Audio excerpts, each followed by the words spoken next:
Welcome the our channel. Today we how to verify Android app permissions in Android settings. Easy tutorial step by step clearly. Open your Android device and go to the home screen. Locate and tap on the settings app. Scroll down until you find apps or applications. Tap on apps to view the list of installed applications. Select the app for which you want to verify permissions. On the app info page, look for the permissions section. Tap on permissions to see the list of all permissions requested by the app. Review each permission and note whether it is allowed or denied. If you need to change a permission, tap on the specific permission. Select allow or deny based on your preference. After making your changes, press the back button to return to the app info page. Repeat these steps for any other apps you wish to check. You have successfully verified and managed Android app permissions. Exiting the settings will save your changes automatically. That concludes the tutorial on verifying app permissions in Android settings. If the page does not load, refresh the browser or try again in a private or incognito window. Make sure you are using the correct email address, then retype it carefully to avoid small typos.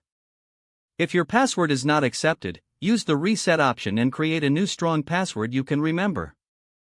Check your spam folder for verification or security emails, then complete any requested confirmation steps. Enable two-factor authentication if available to improve account security and reduce unauthorized access risk. After signing in, review your profile details so your contact information and settings are accurate and current.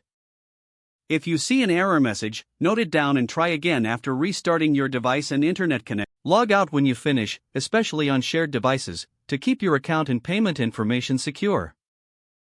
If the page does not load, refresh the browser or try again in a private or incognito window.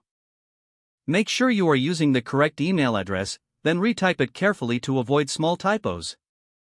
If your password is not accepted, use the reset option and create a new strong password you can remember.